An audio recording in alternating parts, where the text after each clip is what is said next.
अस्सलाम वालेकुम रहमतुल्लाहि वबरकातुहू। आप देख रहे हैं टॉप 10 विद GNM और मैं हूं गुलाम नबी मदनी। दुनिया भर से आज की 10 बड़ी और इंतहाई अहम खबरें जिन पर आज हम बात कर रहे हैं। नाज़रीन किराम, आज 2 अक्टूबर 2020 है और आज दिन है जुम्मतुल मुबारक का। ये टॉप 10 विद GNM का सुबह का बुलेटिन है। खबरों का सिलसिला शुरू कर लेते हैं। जो आज की पहली बड़ी खबर है ये लाइन ऑफ कंट्रोल पर पाकिस्तान और भारत के दरमियान झड़पों के हवाले से है। नाज़रीन किराम, रवा साल भारत की जानिब से पाकिस्तान के लाइन ऑफ कंट्रोल की मुसलसल खिलाफ वर्जियां की जा रही हैं। तकरीबन 2500 से जायद बार भारत इश्तिआल अंगेजी कर चुका है, लेकिन पाकिस्तान की जवाबी कार्रवाई के अंदर भारत को भारी नुकसान भी उठाना पड़ रहा है। आज की जो एक बड़ी खबर सामने आ रही है, भारतीय मीडिया भी इस खबर की तस्दीक कर रहा है। अगरचे भारतीय मीडिया पर असल हकायक नहीं बताए जा रहे और दुरुस्त मालूमात नशर नहीं की जा रही, लेकिन हम आपको असल हकीकत बताते हैं कि नाज़रीन काम भारत ने लाइन ऑफ कंट्रोल की खिलाफ वर्जी की। पाकिस्तान ने भरपूर रद्द अमल दिया। जवाबी कार्रवाई के अंदर भारत की 5 चेक पोस्टें तबाह कर दी गई हैं और भारत के 11 के करीब फौजी जख्मी बताए जा रहे हैं, जबकि 6 फौजी भारत के जहन्नम वासिल भी हुए हैं। भारतीय मीडिया यह तादाद आधी बता रहा है, लेकिन नाज़रीन काम हकीकत यह है कि पाकिस्तान के रद्द अमल में भारत का भारी नुकसान हो रहा है और पाकिस्तान अब तक के रवा साल जितनी भी बार भारत ने खिलाफ वर्जियां की हैं, 79 शहरी आबादी को टारगेट किए हैं या पाकिस्तान के फौजी जवानों को शहीद किए हैं। पाकिस्तान की जवाबी कार्रवाई के अंदर 50 से ज्यादा भारतीय फौजी हलाक हो चुके हैं और 100 के करीब जख्मी हुए हैं। रवा साल के मुख्तलिफ वाकयात में अगरचे पाकिस्तान के जवानों ने भी शहादतें दी हैं, लेकिन भारत का ज्यादा नुकसान हुआ है पाकिस्तान के मुकाबले में। लेकिन फिर भी दुनिया यह बात कहती है कि भारत दहशतगर्द नहीं है। पाकिस्तान से FATF के नाम पर प्रेशर डाला जाता है, हालांकि दुनिया का सबसे बड़ा दहशतगर्द भारत है जो कश्मीरियों को कत्ल कर रहा है, कश्मीरियों पर जुल्म कर रहा है, पाकिस्तान की 79 शहरी आबादी को टारगेट कर रहा है और पाकिस्तान के खिलाफ जंग की बातें कर रहा है। लाइन ऑफ कंट्रोल पर हम आपको बता चुके हैं कि भारत ने 3000 खतरनाक कमांडोज दस्ते रवाना किए थे और इसके साथ साथ जदीद जंगी साजो सामान भी पहुंचाया था, जिसके बाद ये सारे की सारी सूरत हाल दुनिया के सामने हो रही है। पाकिस्तान दुनिया को बता चुका है भारत किस तरह से बदअमनी पैदा कर रहा है और जनूबी एशिया के अंदर आलमी एटमी जंग की कोशिशें कर रहा है। जबकि नाज़रीन काम भारतीय सीज फायर की खिलाफ वर्जी पर पाकिस्तान के दफ्तर खारजा में भारतीय सफारती मिशन के लोगों को तलब किया गया है, उनसे सफारती नौयत का एहतजाज किया गया है, उन्हें वार्निंग दी गई है, उन्हें समझाया गया है कि अगर लाइन ऑफ कंट्रोल पर भारत इश्तिआल अंगेजी से बाज नहीं आया तो फिर पाकिस्तान बड़ी कार्रवाई कर सकता है और भारत को अच्छे मानों में सबक सिखाया जाएगा और भारत को पता चल जाएगा कि वो पाकिस्तान के सरहदी इलाकों पर हमले क्यों करता है। नाज़रीन काम आप जानते हैं पाकिस्तान इस वक्त सूबा गिलगित बल्तिस्तान बनाने जा रहा है, जिस पर भारत को शदीद एतराज है।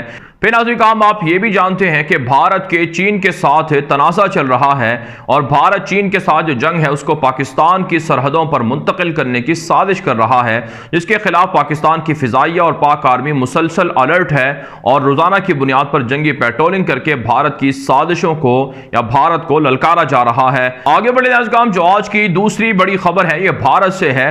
नाज़रीन काम, भारत की फौज दुनिया की ना तजर्बेकार ना अहल फौज है। दुनिया भर के बड़े बड़े मीडिया नेटवर्क इस हवाले से रिपोर्ट दे चुके हैं कि भारत की फौज भी नातजुर्बेकार है और उनके जेर इस्तेमाल जो असलहा है वो भी नाकारा है, बोसीदा है। यही वजह है नाज़रीन काम, गुज़श्ता साल वॉशिंगटन पोस्ट ने, न्यूयॉर्क टाइम्स ने इस हवाले से खुसूसी रिपोर्टें शाया की थी और अब नाज़रीन काम भारतीय मीडिया भी इन खबरों की तस्दीक कर रहा है। अब जो एक ताज़ा खबर सामने आई है, इंडिया टुडे मशहूर मीडिया नेटवर्क है भारत का, उसने रिपोर्ट छापी है कि भारत को 2014 से लेकर अब तक 960 करोड़ रुपए का नुकसान हो चुका है और मुख्तलिफ जो असले के इस्तेमाल है या मशीन गने हैं उनको जब इस्तेमाल किया गया तो उनके धमाकों की वजह से या गोला बारूद के फटने की वजह से 27 भारतीय फौजी भी मारे जा चुके हैं गुज़श्ता 6 सालों के दौरान। लेकिन आज का भारतीय मीडिया हमेशा झूठ बोलता है। 27 के करीब भारतीय फौजी 6 सालों के अंदर नहीं मारे गए हैं, बल्कि ये तादाद आप समझ सकते हैं 200 से जायद बन सकती है, 200 से जायद है, क्योंकि 6 सालों के दौरान मुख्तलिफ नौइयत के ऐसे वाक़यात पेश आए हैं जिसमें एक ही वाक़े के अंदर कम अज़ कम 10 से 15 भारतीय फौजी भी मारे गए हैं। तो फिर कैसे हो सकता है कि 27 फौजी महज 6 सालों में मारे गए हों। बहरहाल कहा भारतीय मीडिया ने इस रिपोर्ट की तस्दीक की है और ख़ुद जो भारत का ऑर्डिनेंस बोर्ड है जहां भारत असलहा और बारूद वगैरह बनाता है, उसकी जानिब से कहा गया है कि इंडिया टुडे की रिपोर्ट के अंदर जो फिगर्स दिए गए हैं भारतीय फौजियों के मारे जाने की या माली नुकसान होने की, ये फिगर्स दुरुस्त नहीं है। ताहम इतनी बात ज़रूर है कि इस तरह के वाक़यात के अंदर भारतीय फौज को नुकसान ज़रूर हुआ है, पैसों का भी नुकसान हुआ है। बहरहाल कहा भारत पाकिस्तान के खिलाफ जंग की बातें करता है, लेकिन उसकी अपनी अंदर की सूरत हाल ये है कि उनके फौजी असलहा इस्तेमाल नहीं कर सकते या उनके जेर इस्तेमाल जो असलहा है वो नाकारा है। आप जानते हैं राफेल तैयारों की खरीदारी सामने आई थी। राफेल तैयारों के अंदर खुद भारतीय ऑडिट बोर्ड ये बात कह चुका है कि जो राफेल तैयारे भारत को मिले हैं वो दुनिया की जदीद टेक्नोलॉजी से लैस नहीं है या उन तैयारों के मुकाबले में नहीं है जो फ्रांस के पास या दीगर मुल्कों के पास मौजूद हैं। इससे वाज़ेह होता है कि भारत पाकिस्तान के मुकाबले में फौजी एतबार से इंतहाई कमज़ोर है और जो $75 अरब सालाना भारत अपने दिफा पर खर्च करने का दावा करता है वो महज करप्शन की नज़र होता है। जो निचले तबके के फौजी हैं उनको तो तनख्वाहें नहीं मिलती, वो खुदकुशियां करते हैं और जो आला सतह के जनरल हैं वो आप समझते हैं कि वो करप्शन करके बदनवानी करके मोदी का साथ देते हैं। आगे बढ़े नाज़रीन, जो आज की तीसरी बड़ी खबर है ये नाज़रीन ये भी भारत से है। भारत ने गुज़श्ता 10 दिनों के दौरान तकरीबन 7 से 8 के करीब नए जदीद मिसाइलों के तजर्बात किए हैं। अब एक और कम सतह का लेज़र एंटी गाइडेड मिसाइल का तजर्बा सामने आया है जिसके बारे में कहा जाता है कि यह कम रेंज का हामिल है, जिससे भारत को कम रेंज की सतह पर जो मिसाइलों की कमी का सामना है वो पूरी होंगी। लेकिन बहरहाल इतनी बात ज़रूर है कि भारत मुसलसल जंगी जुनून को बढ़ा रहा है, फिर भी दुनिया पाकिस्तान को ताने देती है कि पाकिस्तान जदीद हथियारों को तैयार करके दुनिया के अमन के लिए खतरा बनता जा रहा है। हालांकि भारत पाकिस्तान से ज्यादा दुनिया से असलहा भी खरीदते हैं और खुद असलहा भी बना रहा है, जिससे समझा जा सकता है कि भारत का जंगी जुनून किस हद तक बढ़ चुका है। इसके अलावा नाज़रीन काम इत्तला सामने आ रही हैं, भारतीय फौज की जानिब से कहा गया है कि पाकिस्तान के अंदर बैठे हुए ऐसे लोग हैं जो सोशल मीडिया के जरिए से भारतीय फौज पर, भारतीय जर्नैलों पर हमले कर रहे हैं और भारतीय फौज को hybrid war 5th generation warfare का सामना है, जिसके मुकाबले के लिए मोदी हुकूमत को फौज को सपोर्ट करना चाहिए। बहरहाल काम खुद भारतीय फौज भी ये बात तस्लीम कर चुकी है कि उनकी फौज इस कदर बुज़दिल और अहमक है कि वो पाकिस्तान के सोशल मीडिया एक्टिविस्ट से या पाकिस्तान के सोशल मीडिया सारफीन से डरी हुई है और उनका मुकाबला करने की ताकत नहीं रखती है। इसके अलावा नाज़रीन काम इत्तला सामने आ रही है कि पाकिस्तान की जानिब से बाबरी मस्जिद के फैसले पर शदीद तनकीद की गई थी और कहा था कि भारत में अदालती कत्ल हुआ है, मुसलमानों के हुकूक का तहफ़्फ़ुज़ नहीं किया जा रहा है। भारतीय मीडिया के मुताबिक भारतीय वजारत खारजा की जानिब से पाकिस्तान के इस बयान को मुस्तरद किया गया है, लेकिन पाकिस्तान ने बाबरी मस्जिद के केस को आलमी सतह पर उठाने का फैसला कर लिया है। आगे बढ़ नाज़रीन, जो आज की चौथी बड़ी खबर है यह अफगानिस्तान से है। नाज़रीन, अफगानिस्तान के अंदर अमरीकी पॉलिसी में अमरीकी इलेक्शन की वजह से कोई तब्दीली नहीं आएगी। यह अब्दुल्ला ने एक ताज़ा बयान दिया है और कहा है कि अमरीकी पॉलिसी वैसे ही रहेगी जैसे कि अब है। अगर जो बाइडन भी आ जाएं तब भी अमरीकी पॉलिसी वैसे रहेगी। लेकिन आज काम हकीकत यह है कि जो बाइडन को जितवाने के लिए जितनी कोशिशें हो रही हैं, शायद जो बाइडन इंतखाबात ना जीत सकें, ट्रंप ही इलेक्शन जीतेंगे। लेकिन अगर जो बाइडन इंतखाबात जीत गए तो अमरीकी पॉलिसी तब्दील हो जाएगी और अमरीका अफगानिस्तान से अपनी फौजें नहीं निकालेगा।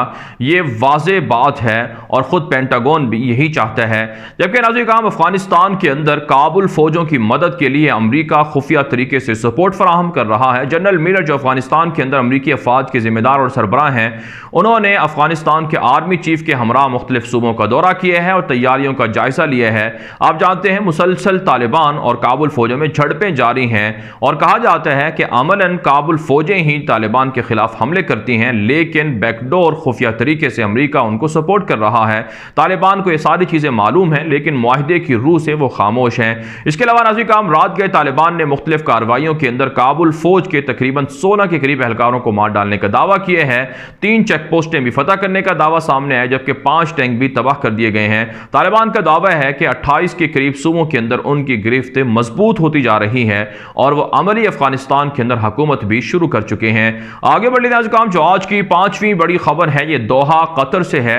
नाज़रीन, आप जानते हैं बैनुल अफ़गान मुज़ाकरात का राउंड जारी है। 18 से 19 रोज हो चुके हैं। दोहा के अंदर मुज़ाकराती टीमों के दरमियान इफ्तिताही तकरीब हुई थी, लेकिन अमलन कोई बड़ी पेशरफ्त कहा जा रहा है कि नहीं सामने। अगरचे 2 रोज पहले हमने भी आपको खबर दी थी कि खुफिया तरीके से मुज़ाकराती टीम जो काबुल की है वो तालिबान के मुतालबात के सामने सरेंडर हो चुकी है, लेकिन हतमी तौर पर इस हवाले से कोई एलानिया खबर सामने नहीं आ रही। लेकिन तालिबान के अंदर के ज़राए बता रहे हैं कि ज़ल्म खलीलज़ाद इस वक्त दोहा के अंदर मौजूद हैं। वो तालिबान क़यादत से मुलाकात भी कर रहे हैं और इसी तरह से काबुल की मुज़ाकराती टीम से भी मुलाकात कर रहे हैं। ज़ल्म खलीलज़ाद ने कहा है कि तालिबान की मदद के लिए अमरीका सालसी कर सकता है, जिसे तालिबान ने मुस्तरद कर दिया है।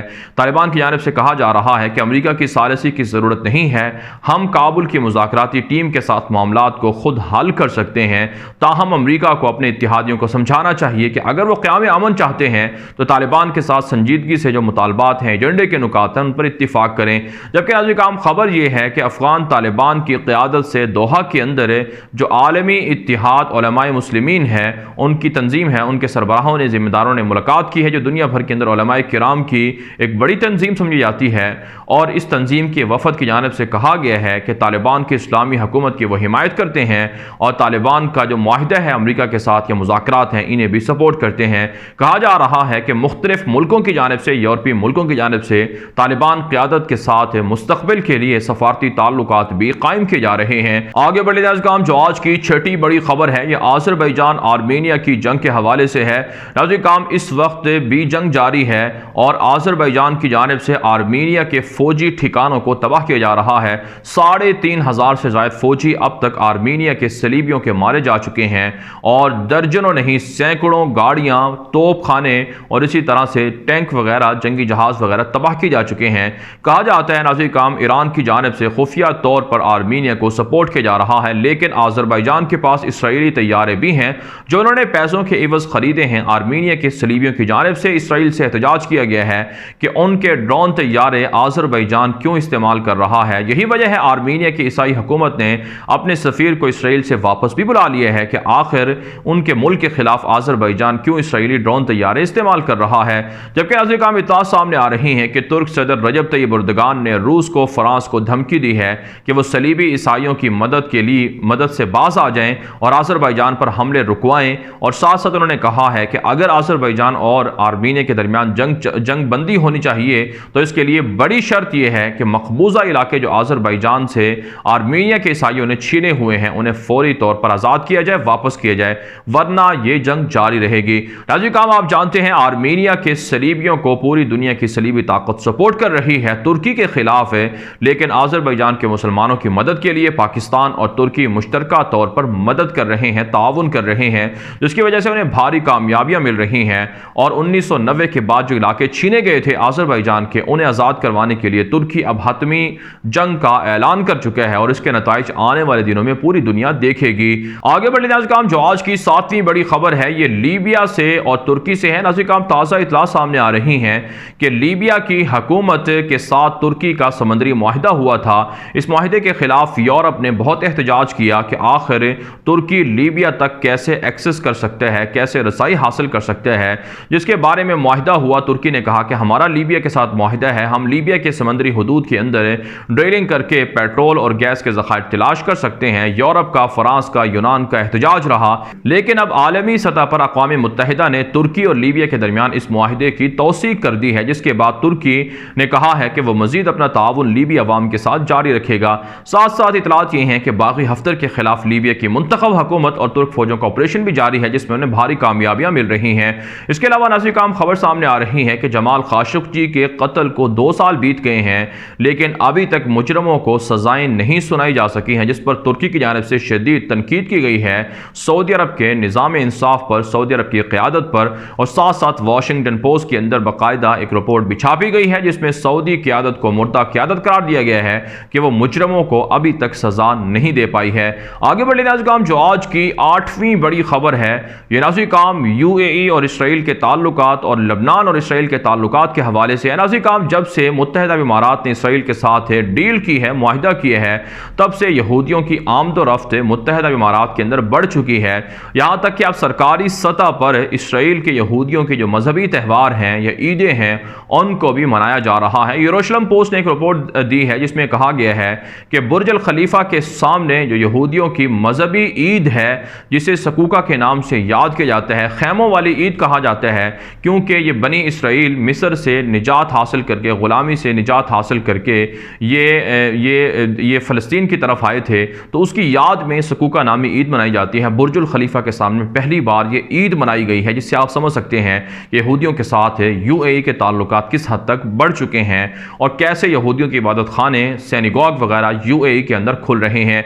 इसके अलावा नाज़रीन काम इत्तला सामने आ रही हैं कि लबनान ने इसराइल के साथ अक़वाम मुत्तहिदा की सरबराही में जो सरहदी तनाज़ात हैं, सरहदी हुदूद हैं, उन्हें मुतय्यन करने का ऐलान कर दिया है। आगे बढ़ लेते हैं काम जो आज की 9वीं बड़ी खबर है, ये यमन से और इसराइल से है। नाज़रीन काम यमन की हूसियों की अदालत ने एक बड़ा फैसला सुनाया है कि यमन के अंदर स्कूल बसों पर हमले, निहत्ते शहरियों पर हमले में सऊदी अरब के बादशाह और अमरीकी इंतज़ामिया ट्रंप वगैरह मुलव्वस हैं। लिहाजा हूसियों की अदालत ने यमन के अंदर कत्ले आम की वजह से सऊदी अरब के बादशाह शाह सलमान को, मोहम्मद बिन सलमान उनके बेटे वली अहद को और अमरीकी सदर ट्रंप और दीगर सऊदी अरब के इत्तिहादियों को सजाए मौत सुनाई है, फांसी की सजा सुनाई है। और इस वक्त यमन के हूसियों की और सऊदी अरब के दरमियान झड़प और जंग भी जारी है। जबकि काम दूसरी जानिब इतला सामने आ रही हैं कि इराकी वज़ीर आज़म ने कहा है कि 25 के करीब ममालिक ऐसे हैं जो इराक के अंदर मलेशियाओं के हमलों को रुकवाने के हामी हैं, क्योंकि इसकी वजह से बैरूनी ममालिक के सफारत खाने और सफारती मिशन बहुत परेशान हैं, खौफजदा हैं और वह इराक से निकलना चाहते हैं। अगर यह मामला होता है तो यह इराक के लिए तबाहकुन होगा। इसके अलावा खबर सामने आ रही है, इसराइली हुक्काम ने दावा किया है कि दुनिया भर के अंदर मौजूद यहूदियों को इसराइल वापस लाने के लिए बड़ी मुहिम चलाई जा रही है। सालाना 2.5 लाख के करीब यहूदियों को इसराइल में बसाया जाएगा। अब इस प्लान पर तेजी से अमल शुरू कर दिया गया है। आप जानते हैं यहूदियों का नजरिया है कि सारे के सारे दुनिया के यहूदी अपने आबाई वतन इसराइल में आकर मुकीम हो जाएं, ताकि उनकी जो आलमी हुकूमत है, यहूदियों की आलमगीर हुकूमत है, वो कायम हो जाए और उनका मसीहा यानी दज्जाल उनसे राजी हो जाए। आगे बढ़ने जाए काम जो आज की 10वीं बड़ी खबर है, ये अमरीका और चीन से है। ताज़ा इत्तला सामने आ रही हैं, FBI ने खुफिया रिपोर्ट जारी की है कि अमरीकी इंतखाबात के अंदर सफ़ेद फार्मों और स्याह फार्मों के दरमियान झड़पें हो सकती हैं, खून रेजी हो सकती है। ट्रंप की और जो बाइडन की एक दूसरे पर हमले भी जारी हैं और इलेक्शन मुहिम भी जारी है। 1 महीने से भी कम वक्त रह गया है इलेक्शन के अंदर और इस वक्त अमरीका के अंदर हालात कशीदा बताए जा रहे हैं।